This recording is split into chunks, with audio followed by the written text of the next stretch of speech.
ഇന്ത്യയിലെ ഏറ്റവും വലിയ യുവജന പ്രസ്ഥാനത്തിന്റെ നേതാവാണ് നരേന്ദ്രമോദി. ഞങ്ങൾ അങ്ങോട്ട് തെരുവിൽ ഇറങ്ങിയാലുണ്ടല്ലോ, ഇന്ത്യയിലെ ഏറ്റവും വലിയ രാഷ്ട്രീയ പ്രസ്ഥാനവും ഇന്ത്യയിലെ ഏറ്റവും വലിയ തൊഴിലാളി പ്രസ്ഥാനവും ഇന്ത്യയിലെ ഏറ്റവും വലിയ വിദ്യാർത്ഥി പ്രസ്ഥാനവും തെരുവിൽ ഇറങ്ങിയാലുണ്ടല്ലോ, ഇന്ന് തെരുവിൽ നിന്ന് BJPക്കെതിരെ വെല്ലുവിളിക്കുന്നവർക്ക് തെരുവുണ്ടാവില്ല.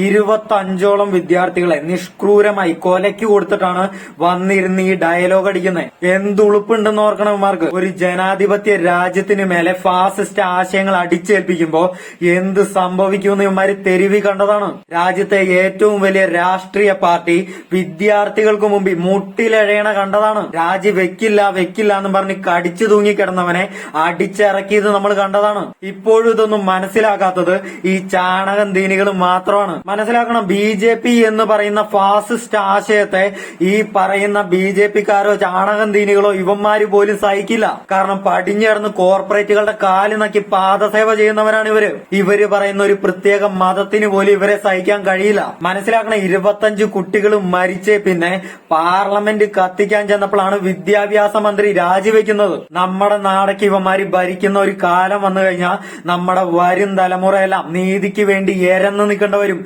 വേണ്ടി വന്നാൽ വെടികൊണ്ട് മരിക്കേണ്ട വരും. ഇപ്പൊ തന്നെ നമ്മുടെ രാജ്യത്തിന്റെ അവസ്ഥ നോക്കുക.